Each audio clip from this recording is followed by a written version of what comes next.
Hi, everybody, and welcome to Friday Night Flock Talk. I have to tell you guys, Nick finds these wonderful clips and he puts them up, and they just make me smile. So while we're waiting to go live, I'm watching the same clip that you guys are, and it just makes me smile. So thank you, Nick. I appreciate that. So as always, we've got some introductions and some reminders. Remember to like the Leather Elves on Facebook, and you'll get notifications of when we go live. You can check the Leather Elves Facebook page to catch up on surprise sales and pop-up events, things that we're doing. You can follow the Leather Elves on Instagram and subscribe to our YouTube channel. So I was kind of excited. I was listening to music the other day on YouTube, and up came the Leather Elves. It was very exciting. So you guys should check out the YouTube channel. Tell your friends who don't do Facebook, they can do it on YouTube or Instagram. They can, follow us on Instagram and get the information that way. So I have double the fun tonight. I'm kind of excited about this. This is a subject that it fascinates me. These birds, I just find them fascinating. And I'm lucky enough to have two people with me tonight who know quite a bit about finches. So size does matter, no matter what anybody tells you. But I need to introduce David and Nancy. Hi, guys. How are you? Hey, Robin. How are you? Hi, Robin. I'm doing well. So Good. I'll do David first. So David owned and operated Australopithecus Aviary from 2003 to 2019. He raised red-sided Boss Marie and Solomon Island eclectus. Now he putters around. I love that. I love that you putter. He putters around with a lot of Gouldians and canaries. And keeps in a lot of outside stuff like pheasants, chickens, and emu. He lives in Indianapolis. He's a realtor, and he owns a commercial house cleaning company. So we're very lucky in a busy schedule like that we've got you. And then Nancy is the only American to attend and participate in the final Gouldian count in 2013 and in September of 2015 after a 5-year-long hiatus. Working with volunteers from the Queensland Finch Society and the Save the Gouldian Fund has been a lifelong dream for Nancy. This valuable research provides necessary data on where the Gouldian finches are nesting, what they are eating, and most importantly, where they seek and find water sources during harsh weather conditions in the Australian outback. Nancy has been a featured speaker at the San Antonio AFA in 2018 and is the VP of her local NFSS club, the Canary and Finch Society of Houston. She is local club recording secretary for shows and has attended and shown birds at the National Cage Bird Annual Competition. She has published articles in Pet Talk magazine in Houston, providing helpful tips for novice bird owners. Her recent accomplishment was attending the Finches 22 convention held July 1st through the 3rd in Queensland, Australia. The event features local and international speakers, seminars, and workshops covering various topics and challenges with raising finches in captivity. Nancy is always willing to mentor new enthusiasts in raising and keeping finches and appreciates any opportunity to talk about her hobby of 30 plus years. Don't you hate when you hear that? Like 30 years of doing this. Yeah. But Where did welcome, that guys. time go? Yes. So, and David, you have helpers at your house. Yeah. See them in the back there? Fighting. Nice. Yep. So we've got David's helpers, and they're not finches. 4 Great Danes now. All right. So I've got to ask because obviously you've got other animals besides birds. So David, what's your favorite animal to work with? Doesn't have to be funny. a bird. One of the things I've completely spaced mentioning is that I actually raised finches before I started Austral Aviary.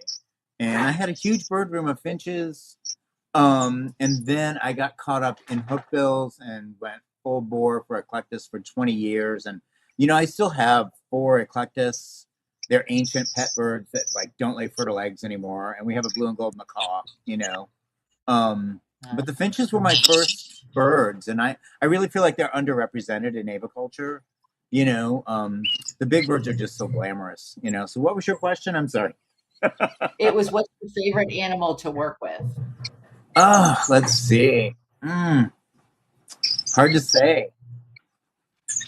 I really love my emus. They're really fun. So they're like fun, I remember taking a group of Cub Scout kids to the zoo one time, and they took them into the emu barn. And all of a sudden, the emu started booming, and the kids were just in complete awe. And it was just really neat for them to experience that. But yeah, they are cool birds to work with. There's So, a reptile Nancy, what show about here, you? Oh, and we went to the reptile show, and someone had emu eggs for $20, and I put that egg in my tiny little incubator and hatched it, and the rest is history. So that's it. that's so cool. So, Nancy, what about you? What's your favorite animal to work with? It's finches, finches, finches. Just raising them and just the whole. Are the eggs going to hatch? Are the parents going to raise them? What color are they going to be if you're breeding mutations? I mean, just that whole. It's like Christmas every single time, every single collection, and True. it's That's just very never getting old. Even that 30+ years. So, speaking of 30 plus years, we had a question from Janice Lang. Janice wanted to know if you still had the button quail that she gave you years ago. Yes. And Janice, we are sitting in my aviary, so I've got a couple of them. Hoover, Kirby, and Dyson. We'll live stream them. Yes, I'm sure I've still got them. Very cool. I have button quail too. Yeah. So, what don't you have, David? Maybe we should have done it that way. So button quail run around on the bottom of the finch cages, but they're mean little suckers. They really are. Like, you have to watch them. So yeah, little tiny things. And if you don't want eggs, don't have females, because they lay every single day, and you'll have a bunch of them. Yes. So, okay. David, what made you decide birds were your thing, that you wanted to work with birds? It's hard to say. I think I got a canary in my 20s, and it was off to the races, Mhm. And I remember, I'm sure you do too, like the old watchbirds and just, geeking out on like the old bird magazines and long before the internet. I don't know. I just was obsessed with birds. And I mean, it's sad to say the bird fairs here used to be really big things, with lots of species and lots of people, and aviculture has just gotten slow and sad, it's just not like it was in the 90s, Well, for a while, I was looking like the creepy old lady because I do bird fairs, and I would find children that were and I'd be like, "Come here, I want to talk to you," and their parents were like, and I'm like, "No, come here, let's." And I was giving away like foraging kits, and I'd say, "What kind of bird do you have? And let's talk about this," because we do need that excitement. We need the younger generation to get excited. Yes, absolutely. It's so true. I don't know. I'm sure you guys know Greg Sersel. Yeah. Yes. Well, yeah. I mean, I drool over his Facebook post. Yes. So I'm going to put Greg on the spot. I don't have the date in my head, but I'm going to have Greg on because I want to, I really want people to know that there are young people. I mean, not that any of us are old. It's chrome. It's not gray. It's chrome. Right. But that there are those young people out there doing really cool things in aviculture, and I think it's so important. So Nancy, you went to David's and saw finches, and that was it for you? That was it. It was just boom. Yeah, an epiphany moment. I mean, he had Look at that. a gazillion, society finches, probably, the normal amount of canaries, that type of thing. But I mean, he was raising parrot finches and fire finches at that time, and had built an aviary in his house. And, it was off to the races. As kids, we had that single canary that, our grandmother named Tweety, and he was butter yellow. And, I mean, I think if you interview most bird people, they will tell you they had either a budgie or a canary as a kid. And it was that's just been my first love ever since. Yeah. And I think the cool part about Go ahead. I was just going to say, I mean, I'm, it's funny. I'm not necessarily big bird people. I don't really know that much about them. And, I at least a finch is not trying to take my fingers off, or, that type of thing. And I think you're right. We do all have that story. Most people who are Yeah. in any kind of aviculture. I remember Nana's house. She had Sleepy the budgie. He was Yep. blue and he was in the corner of the dining room. And like, let's be honest, how far we've come since then with our knowledge in aviculture. And everybody was sitting around the dining room table smoking butts, and Oh yeah. Sleepy was okay. And but now we know, and we do so much better than we did before. And I did last week's session, excuse me, was about continuously learning and really trying to keep on top of things and knowing that things are changing and not getting stuck. And I think that's something, as people with experience, we've got to kind of remember that. So, all right. So Nancy, we want to hear about. There he is. There he is, button quill.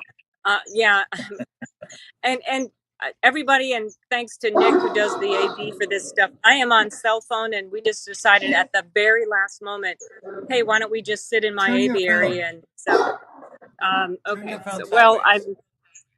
I'm also realizing that There you I go. have like lack of battery too. So I was kind of thinking maybe we need to do this right away. But I am inside the aviary. Mm-hmm. Why don't So I'm Nancy? sorry, Robin. Did you have a question for me? We were going to Pardon? talk about Finches 22, but let's take a look at your aviary first, and then maybe you can go Okay, inside I and we'll may talk need some more. to kind of go get my cell phone battery. So we are inside my aviary, and I'm going to flip this around, and hopefully you guys can follow. Nice. Pardon my dog. These are something I'm working with now. These are shaft tail mutations, and this is what's called an opal variety right here. This is a fawn. That's Zoom a up on normal. it. Yeah, Well, that's they nice. fly away. Yeah. I am one of the few people that has one. I don't know if they'll be around here. I have the, in the wild, the beak is yellow. I've got one. I don't know where he is, but there's some strawberries sitting on the swing. Parrot finch on the swing. I noticed someone's building a nest here. It's always the society. We're building a new nest here. Oh, nice. Yeah. Very nice. I love that nest construction. Yeah, that's just a basket with some Christmas stuff in it. Zoom up on that. That's really good. Yeah. See what it is, Robin? It's like an open wire thing with Christmas tree That's branches. cool. Yeah, Yeah. and then the birds can build inside of that. So It doesn't have to be. It doesn't have to be super elaborate. Something. Nope. No, that basket cost me $10 at the something mart, and then it's I cut up Christmas trees after Christmas or greenery and shove it in the bottom, and then they just do the rest. But I pillage fake ficus trees from office, warehouse stores or Goodwill, and then it's in a cement bucket so that it doesn't tip over. And also, I've found that the birds, you don't want them messing in that Spanish moss and the glue that comes in there. Regular potted bamboo. Bamboo. Yeah, just some plant that they could kill. And then this I had custom made for finches. Normally it's parrot stuff. And my husband powder coated and mounted it on some sort of car wheel. Again, something that can't fall over or in the wind. Nice. There's more shaft tails. So Nancy, we can talk about this more inside too. Yes. As far as eating things, that's not such a big concern with them, that they're gonna. They don't. They do not. The only thing I have found that can snip off a leaf of those fake ficus trees would be a European goldfinch, and I don't have any. I do have one parrotlet or Pacific parrot that is a hookbill in here, and she's a little destructive, but no. Typically your finches, they don't require toys, anything to shred or that type of thing. They will exercise their beak on a piece of cuttle bone, and that's pretty much it.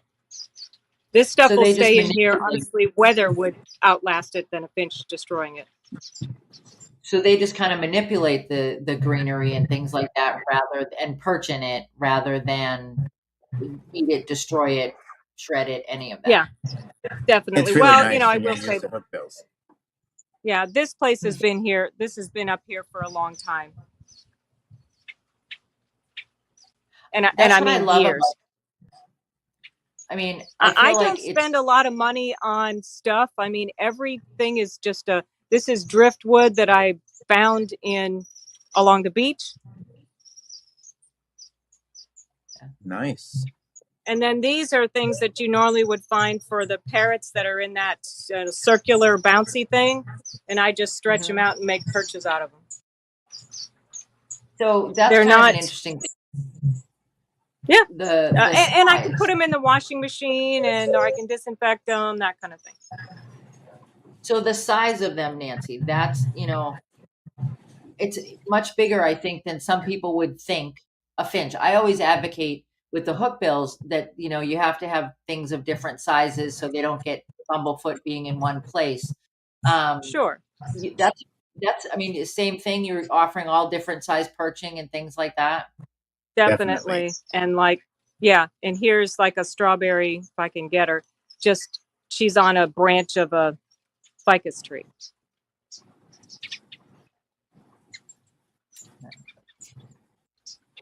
Okay. So they've got all kinds of natural perches and non-natural. This is a barbecue skewer. Nice. Yeah, I mean, I just kind of stick stuff in here, or these little ladders. Nice.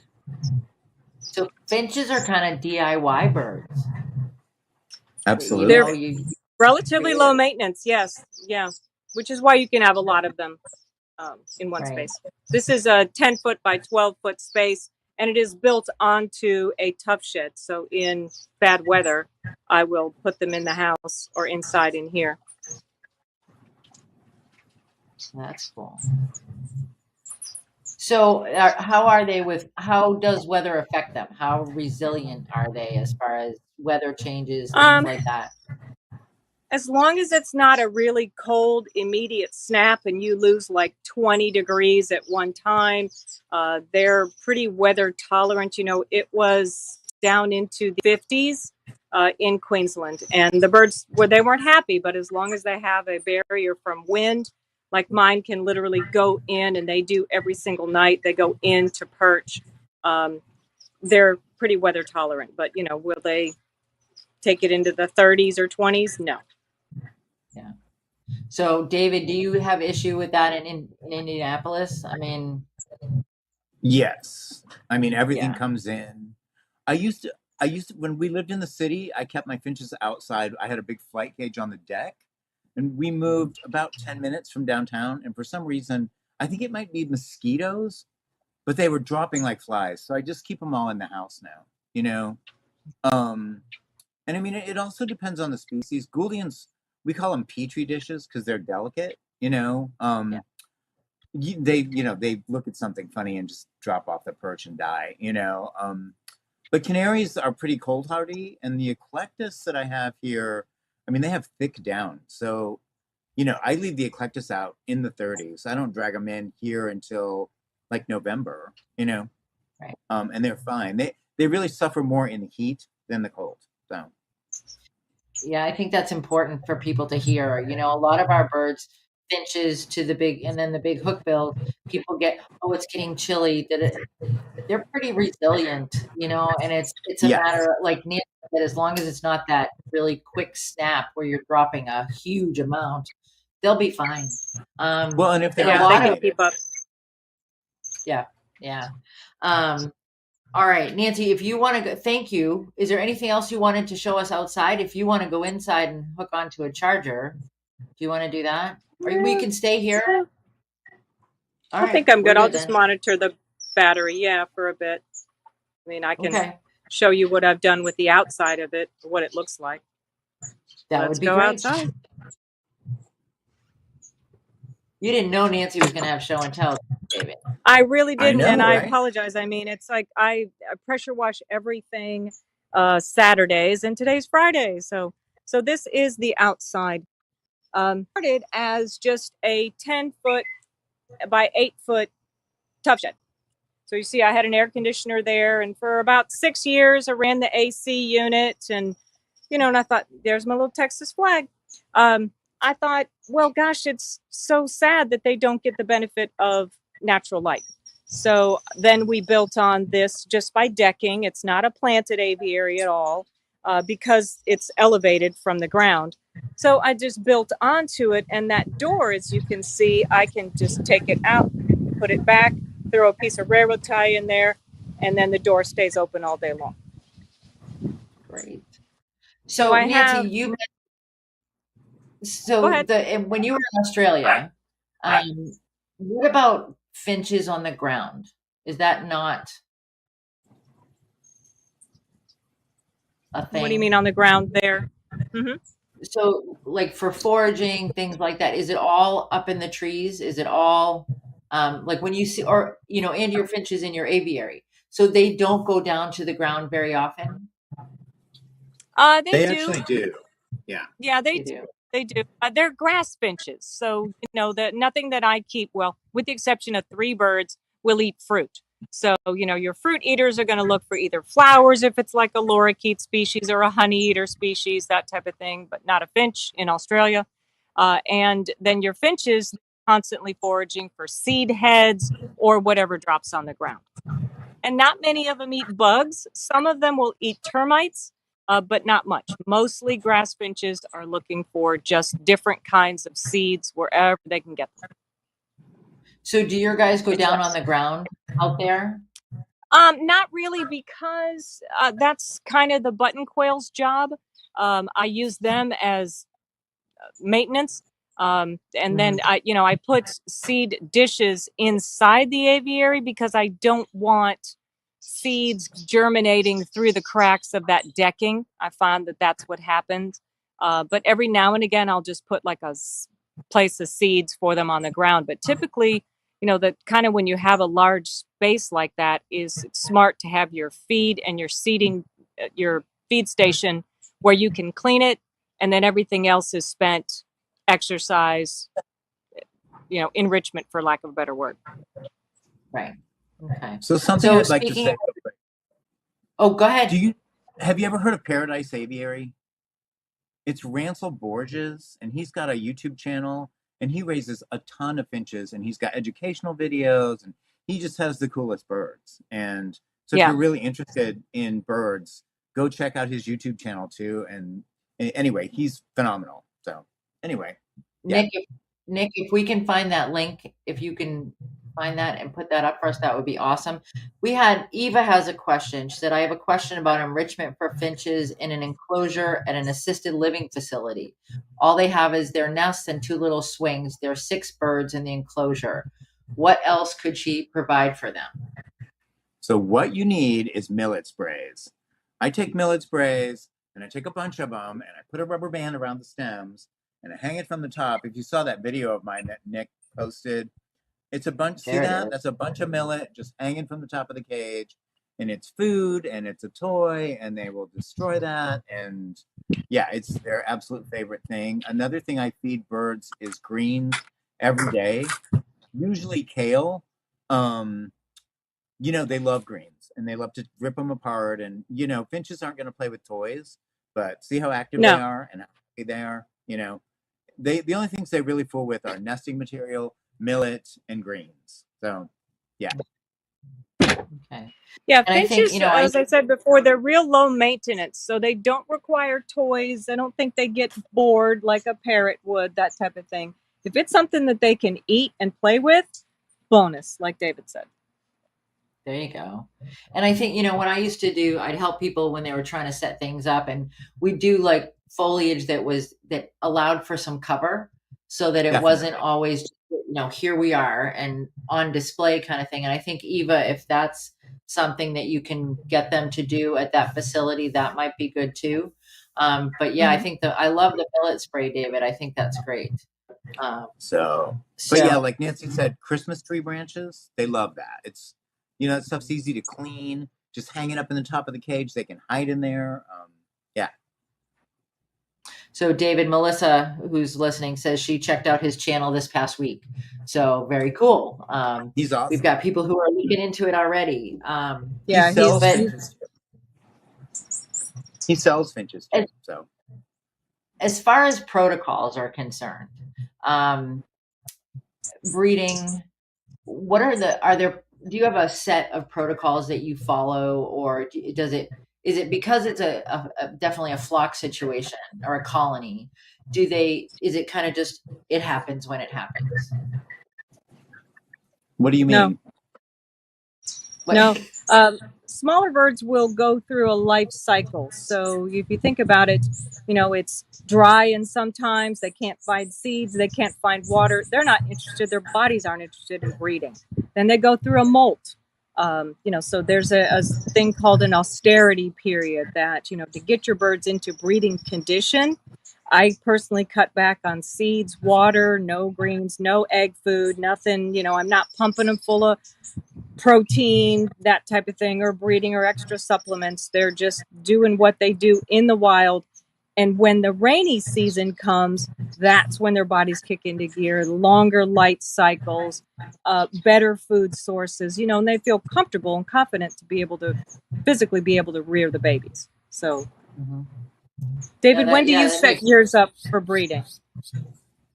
I set my birds up in the fall. That's a baby of mine, little Gould. So yeah, I usually set my birds up in the fall. And then, like Nancy said, I actually make my egg food. I feed my parrots Missouri pellets, and I throw those pellets that are left over from the parrots into a food processor with greens and blend that until it's like fluffy and moist. And that's what I feed my Gouldians, and that's what they feed their babies. And that has worked really well for me. Egg food is really expensive, and like reusing those pellets has been wonderful for me. So, and they raise babies fantastically on that. So, Interesting. Yeah. Yeah. Janice says she put up the plastic vine things and they sit and hide in it. And that's true. I think it's just providing that, because they are very active. There's that activity that happens. That's when I think finches, that's kind of what comes to mind, that like here and there and here and there and here and there, and giving them those options, places to perch. Is that some Missouri right there? Yeah, actually, no, that's KT hand feeding formula. Hand feeding formula. But so they kicked that baby out of the nest, and I had to feed him. So, and I still have that guy. So, yeah. Oh, cute. Yep. Very cute. Yeah, I get that question frequently, Robin. Finches are a prey species, so they're I would say enrichment. They're just worrying about surviving every single day and not being eaten by some sort of hawk or something. So, as far as they're real low maintenance. But as far as, yes, they feel comfortable in a flock. I don't think they get lonely if there's just one or two, that type of thing. As long as they have enough room to fly, eat, and not be somebody else's dinner every day, they're pretty happy. Those are my birds too. That's kind of hard for people, for hookbill people in particular, to wrap their brain around, because they're not parrots. No, and it's really a different lifestyle. It's just, you're right. It's survival. And when I work with birds of prey, it's kind of the same thing, although they're on the other end of the spectrum. But they're not going to be playing all day. They're not going to be interacting with toys and things like that. You can offer them and you can tailor them, to that particular species, but that's not really what life's about. Right. And and I think to truly appreciate finches, you kind of gotta let them you've got to let them be. To appreciate almost any animal, you've got to let them do what they would be doing anyway, as much as possible. So I agree. So all the different, so many different species. What sets, is it just visually that they're different? Is it personality? What do you guys think about that? Something I wanted to say about this is there are main classifications of finches. There's the Astrilidae, which are Gouldian finches. They're called grass finches. Then there's a huge group of finches called waxbills. Cordon bleus are waxbills, violet-eared waxbills, St. Helena, and those birds eat more insects, and they mostly come from Africa. Do you know what a cordon bleu finch is? Mm-hmm. Have you ever seen them? Of course you have. There's So- one in my photos, Robin. Yeah, Ah, That's a parrotfinch, and that's an Astrilidae not that finch. guy. Yeah. And it eats more seeds. The waxbills eat more protein. That's a cordon waxbill. bleu. Yeah. Yeah. It's got a pointier bill or a longer beak. And then there are canaries, which are serens. So there are different families of finches that are all lumped under finches, and they all live together in my aviary, but they are different, as far as what they will or won't eat. So Same here. Right. like when my cordon bleus are breeding, they need mealworms every day, and if they don't get them, they'll fling the babies out of the nest. So so Right, it's all right. So appearance, so bill shape makes a big difference. Yep. Based on where they live, or so is it an adaptation that happens because of where they live? What's that? Maybe if you can I think explain it's that a little diet. bit. If you look at this little Diet. banner on the bottom of this computer, all of these Mhm. birds are Astrilidae finches, and most of them come from Australia. The zebra finches, the Gouldians are from Australia. The parrot finches are actually from the Philippines. But all of those are grass finches, and they all have sort of a short, little seed-eater beak, like a cardinal. Mhm. And if you look at, you'll have to do this on your own, waxbills, it's a slightly longer, more pointy beak because they eat more bugs. So, but they also mostly live on seed. It's just, especially when they're breeding, they hunt out insects. And a lot of Yeah. people will put boiled egg for the protein into, the egg food for the birds. Egg food is basically a moist, fluffy food that you provide for finches and canaries, and make them, when you put that egg food in the cage and they have babies, they dive down on it and grab it and feed the babies right away. So yeah. Right.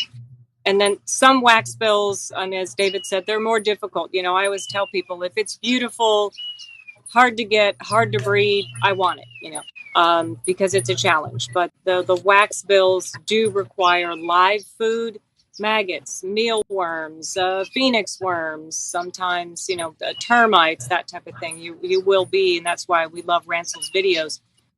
He has the birds where he has even a compost pile where they get live food to feed those waxbill babies. But That's pretty cool, though. That's recipe and for success. yeah, and that's the thing. I mean, it's knowing those kind of things that can help you have these beautiful, amazing creatures successfully. So, personality-wise, do you see differences with different species or types? Sure. Yeah. I think, like I've got a pair of cordon bleus in my bird room, and I can't add anything else to that cage. They immediately go for it. Gouldians are pretty laid back. They get along with other birds. You can crowd them in. They do well. The little waxbills can be a little more aggressive. Do you know what whitas are? They're these beautiful finches with long tails. They're mean as They're snakes. gorgeous. They really are. Yeah. So I moved mine to every cage, and he beat up every bird in every cage. Yeah, Finally, they're somebody very offered to buy him, and I said, "Take him." So yeah. Adrian had asked that question a while ago when Nancy was showing us the birds. Do you have any problem with aggression with all the different birds that you've got in your aviary? I had, yes, learned the hard way. However, goodness, the Paradise Whita, I had 2 males. Yes, like David said, they're bullies. And then you have Saffron Finch, which is a gorgeous bird, bright yellow, orange crest. It's gorgeous, but they are killers. They will kill anything, especially the males, that are yellow. or red-faced that they see as a threat. So Goulians, parrot finches, it's just anything is prey. They're just very aggressive. Do not play well with others. Yes. Sometimes you may get like a zebra finch that can be kind of vocal, or birds are also, because they are flock species, so on and so forth. I'm sure nothing like parrots, no different here. They all want their own territories. So the success is you cannot have too many males with too many girls around if they're looking at, or it's breeding season. There can and might be some aggression, but as long as you have enough space for it and the birds can find their own territory, it's okay. Nobody dies. Right. Right. And it's a good day. So Yeah, that's a good. good day. And behavior. So, it's not the same as parrots. It's different as far as it's just that kind of bebopping around and checking things out and hunting for food. And like you said, staying alive. So it's not, so I don't think Finch, all right, maybe I'm wrong. Relationship wise, because I have a lot of companion parrot owners who listen. What's the potential for relationships with finches? They definitely form pairs, just like any other birds. It's funny. With Something I really people. want, right? Something I really wanted to say here was I used to try, and a lot of people do try, and colony breed birds, finches, and you wind up with a lot of baby finches on the floor of your aviary. Finches, when they're breeding, do much better by themselves in a cage, as far as, and even then, sometimes the males want to breed again and they fling out the babies. And if you take the babies and put them back in the box and move the male, the female will feed the babies, and then when they fledge, you can just put the male back. And I've saved a ton of baby birds that way. But generally speaking, if a pair is a good pair, they will, stick together and raise a lot of babies. I used to keep a lot of society finches on hand for Goulians that were terrible parents. And I still have two male societies are like the ultimate pair. They don't lay eggs, but they'll hatch and breed and feed anything. You can throw eggs under them that you find on the floor, and they'll raise those little birds. But most of my Goulians now, I've worked out the details so that I have good pairs that raise their babies. So. So Diane has a question. Are the white dots on the chick's beaks different in each bird, like a fingerprint, so the parents know who gets fed next? So those actually glow in the dark, and they are blue. You can't see it in that, but those things are like metallic blue, and they're called gape tubercles. And one of the most fascinating things about birds, you still can't really see the color. It's a beautiful turquoise color. And the parents can see those little spots in the dark when they go in, so they know that in the middle of those is the mouth, and no matter how dim the nest is, they can feed the babies. There are birds like cuckoos that parasitize estrildid finches, and they will have those same gape tubercles in their beaks to fool the parents into feeding their babies. It's really interesting. Like the whitest that we're talking about, they will lay their eggs in waxbill nests, and if the arrangement of spots is not the same, the parents will throw that chick out because they know that it's it's a nest parasite. Is that it? Brood parasite. Whatever. Anyway, like cowbirds and cuckoos. Yeah. It's still, I mean, that's, talk about an adaptation that, so they can be successful with feeding the young because of that. I mean, that's super cool. Yeah. Another thing people do is they'll build a nest and put a dead baby or something, a dead bug in the top, and it draws the predators away from the nest, obviously in the wild. I think they will in captivity too. They build what's called a false nest, which is kind of fascinating. Yeah. So, I mean, this is so for those of us that don't know a lot about finches, this is fascinating because, we attribute all this wonderful knowledge to our hook bill, right? our hookbills are smarter than our kids, right? Which in some cases may be true. But it sounds like there's that there are just these really neat adaptations and behaviors that they do that are just part of nature. Look at that. Nice. Yes. Survival. Yeah. Oh, here we go. Yeah. Wonderful. Yeah. Can you see them? These are You want to Darwin's. explain to us what we're? Yeah. So these are Darwin's finches, and in the Galapagos, Darwin observed these finches and realized that they were all very closely related, but all the beaks were tailored to the food source. So these on the far right, they're really heavy beaks. Those are for heavy seed cracking. If you see the cactus finch, the warbler finch, the longer, narrower beaks, small ground, those eat more bugs. And then, let's see, vegetarian tree finch. That's a heavy beak. Generally speaking, though, an insect-eating bird will have a longer, pointier beak, and a seed eater will have a shorter, stouter beak that's made more for cracking seed. So then you go into a whole different variety called softbill, which will eat no seeds at all or eat just fruits and bugs. Jason Crean and I did a workshop one time at AFA where we had boxes with different size things in it, and people had to decide which kind of finch they were and what were they able to pick up using what they, you could use just the tweezers or you could use your fingers. I love it. So it was just to kind of show people how that worked. So it was fun. It was a while ago. So Nancy, tell us about Finches 22, please. It was amazing. Absolutely amazing.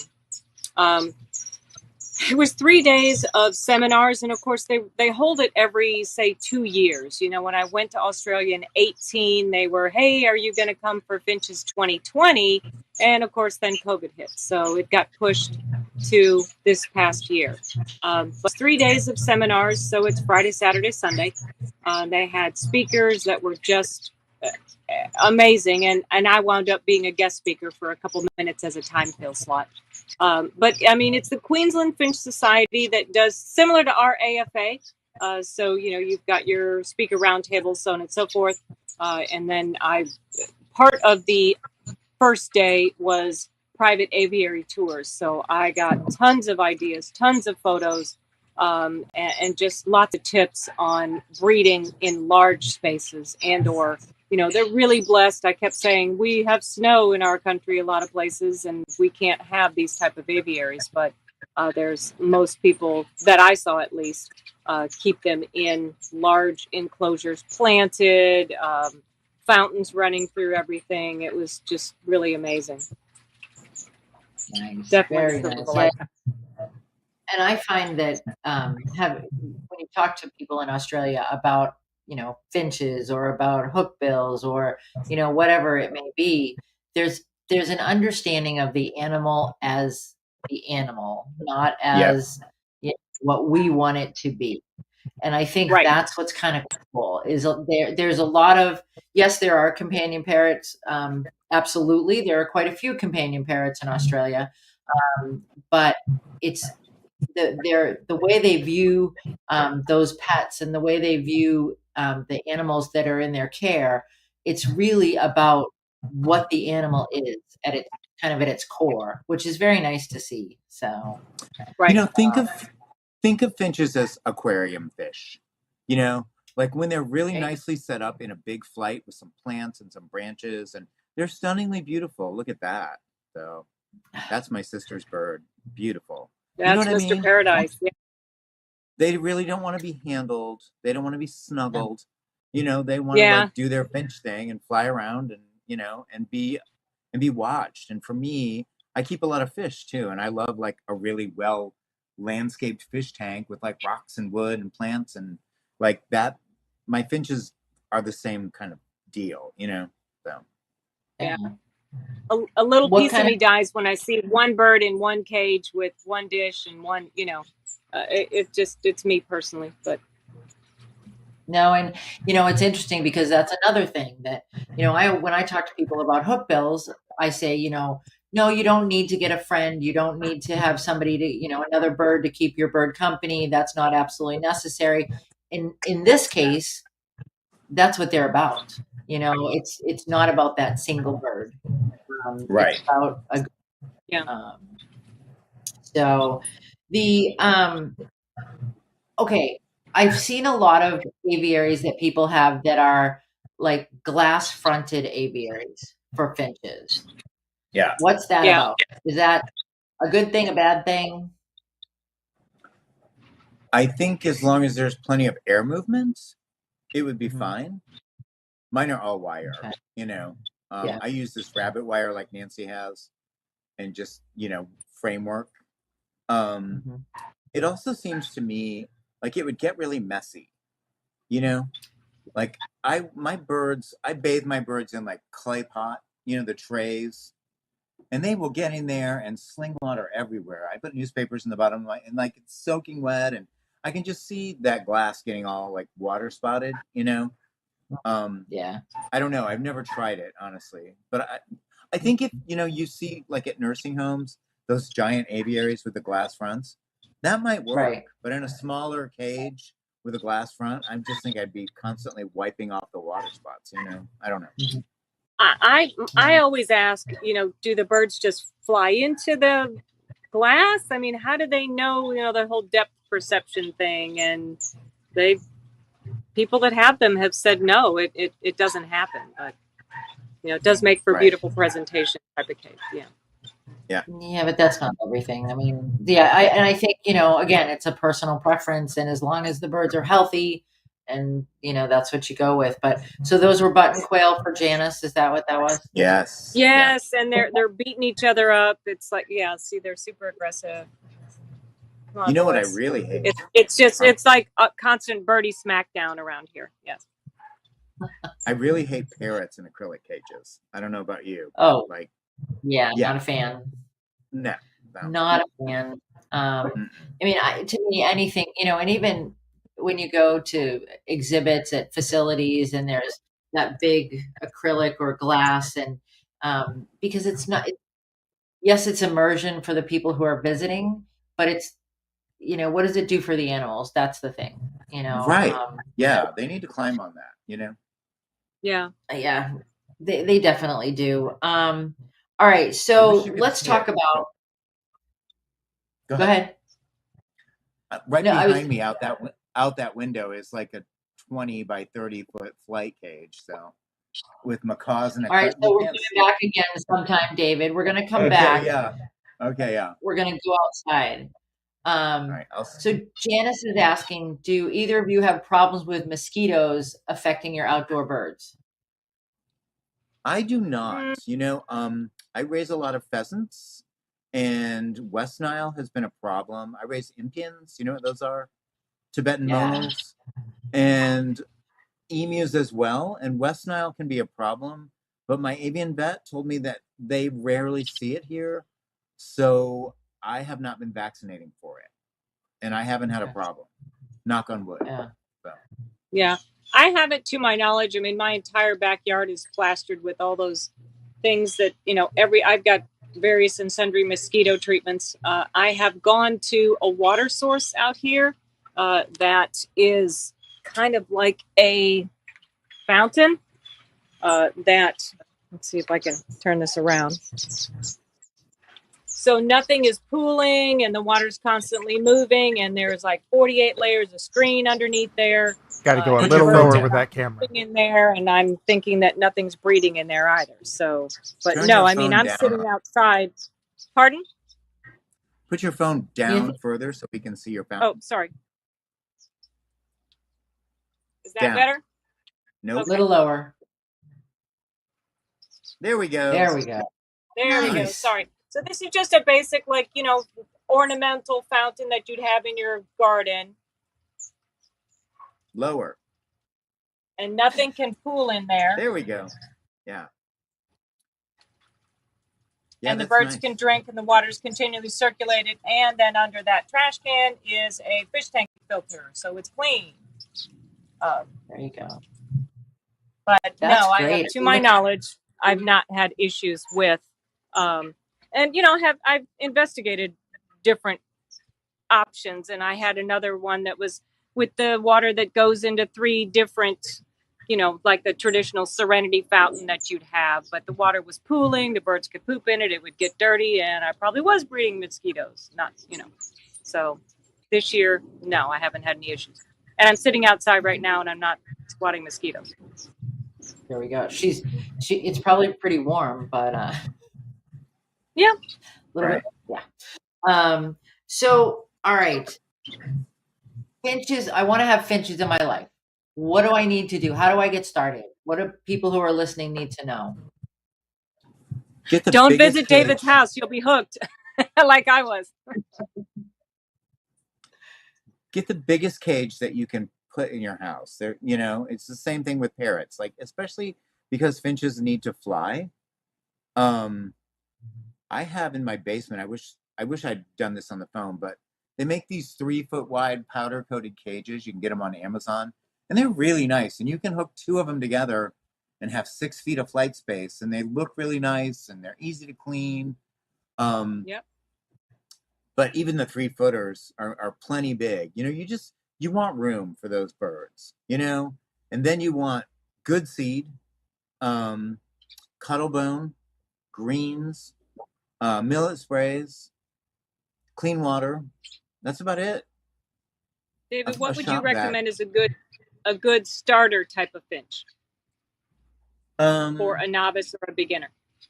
Zebras. Or society, yeah. Societies or zebras, yeah. Yeah. As far as difficult is concerned, what would you say? Okay, let's get some experience before we go there. Gouldians. Yeah. They're touchy. Yeah. Yeah. I haven't had any problems. The last time I lost a Gouldian was a new bird that I bought. And the stress of shipping, just like if they're in their environment and you've got them going, they're totally fine. Do you know what a cooler brooder is? They're like little coolers and they get warm. I don't even know if they make them anymore, but I've got a couple of those.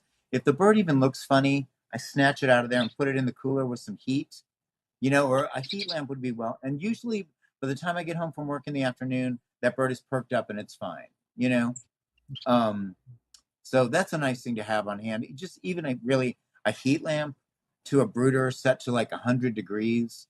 Like if a bird looks a little bit funny, I heard this a lot in the 90s, just throw them under heat and they perk right back up. And it's so true. I've saved 1 million birds that way, Yeah. So they can be delicate. So which is why I asked David's opinion on the starter finch or a finch that, is good for novices. Societies and zebras. Yeah. Yep. Okay. And so Melissa says, so they can do okay in just an indoor setup. Oh, without, yeah. Okay. Sure. Well, Melissa, I know what you're getting. Mine are in my basement. So. Yeah. Okay. Yeah. So and they I mean, I don't keep really. the Gouldians in my house. I keep the Gouldians in the house. I think it's a little hot out here for them. These are kind of more hardy species, and those I also will breed in a cage, and I can select their mates. So there's not a lot of interaction. They don't need a ton, because that's one thing that some people really appreciate birds and they want to have them in their life, but they don't want to give them the level of attention that some hookbills require, or even some softbills require. I think handling a finch would just stress it out. Yeah. So yeah. And I think that's why you see them in like the senior citizen home or something like that. They provide great enjoyment for people. Really low maintenance stuff. Think fish tanks. Yeah. People will see my finches and they'll say, "Oh, that one's pretty. What's its name?" And I'll say 35. It's like I don't name my fish. I mean, I don't name my birds, but they're not really pets like they would. Yeah, I know it's up to me to make a snarky comment, but no, I think that's a good. It's a valid comment. and it's about just allowing them to share space with you, but uh, you know, really just kind of be. Yeah. So Melissa says she visited Dr. Queen's aviary twice and has been trying to figure out a good finch setup ever since. So yeah, I knew Melissa. That's on that road. I actually have 6 Gouldians for Jason, and if it ever cools off, I'm going to send them to Florida. Uh-oh, Melissa will be waiting at Jason's, Well, at I'll the put a few more airport in for the box Jason's for her.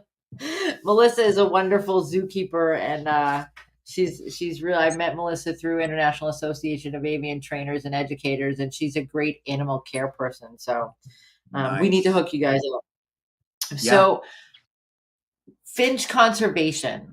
How do we support finch conservation projects? Oh, goodness. SaveTheGoulianFund.org, I believe it is. Don't quote me on that. You can also, go to Naturally for Birds website. You can buy products there. But Save the Goulian Fund, you can make donations off of PayPal right there. It is in Australian dollars, but they'll certainly take your money. The Finch Count is coming up. It's September 1st every year. And the volunteers can always look for monies, to not only defray costs, but they also gather and build and erect nest boxes in the wild. As nobody's a stranger, Australia's had wildfires, and as I say, if it hasn't been burned, it will be burnt there sometimes. But the Goulians are losing trees and natural nesting hollows and habitats, so they put up boxes every year and check the ones that they put up throughout the years, so that the birds have ample nesting sites. And so that, I'm sure it's all donated labor, but they can always use materials and that type of thing. Very cool. Save the Nick put Goulian up Fund. Yes. Right. So there's a lot. This has been amazing talking to you guys. I'm so excited. Thank Nancy, you so you were much. worried about filling an hour. It's 8:00, so my time. So I was. This was just, it was so interesting, and I want to thank you both so much. Thank you for asking. If anybody has further questions, and they can send them to me, and I'll get those questions to you guys if that's okay. Sure. I just think you're absolutely right, David. You said it at the top of the hour that finches are underrepresented, and I think it's very true. Yeah. AFA has a hooded siskin project too. So the red factor canaries, I'll be real quick, I know we got to go. The red factor canaries are actually a hybrid of siskins from Venezuela and canaries. And as soon as people realized that you could get this gorgeous red color in canaries, 100 years ago, immediately all the siskins vanished from the wild in Venezuela. So they are captive bred now, and AFA has a program for that, and you can donate money to that, and you can even become a breeder. So that's another way to help with finches if you're interested. So Janice is asking, are either one of you going to AFA? I'm not sure yet. So yeah, I spent my vacation allowance on going to Australia this year. So right. Yes. Yeah. I think that was if they have us as speakers next year, I'm sure we'll go. There you go. All right, AFA is where I'll put in the word. I see my people. Yeah. I will tell you guys, I was talking to Georgia Hayes today, and Georgia did tell me that she would love to have you both as speakers. So the thought is out there. I mean, AFA is my it was. Yeah, and since I'm in Texas, it worked out well for us that year when it was in San Antonio, and so yes. All right. I'd love to do it. Well, again, guys, and I just need to make some announcements that I want to thank everybody for listening tonight. This has been eye-opening for me. I really enjoy it. And next week, I am going to have 2 more guests, another twofer. We've got Joanna and Mark Roth from Bird Fever, which is also here in Indianapolis. Oh, yes, in your neighborhood as well. And so they're going to be on with Friday, and we're going to do trivia with prizes and just have some fun. We were supposed to do it 4th of July weekend, but I indulged myself and took the weekend off. So we will be with Mark and Joanna next week. So that's something to look forward to. Again, if you guys have any pictures of behavior that you can look at that picture and say, this is what this bird wants or is doing, send them to me. I'm working on a project about human perception. So if you guys have that, send it to me. And as always, if you've got something that you want to talk about, please message me, and we'll see what we can, what I can do as far as getting a guest on, or we can do just a kind of informative evening, questions and answers. Just let me know what you're looking for. So thank you again, guys, and we will see you all next week. Take care. Bye-bye. Yeah, thanks, Thanks, Robin. Robin. Bye. Bye, everyone.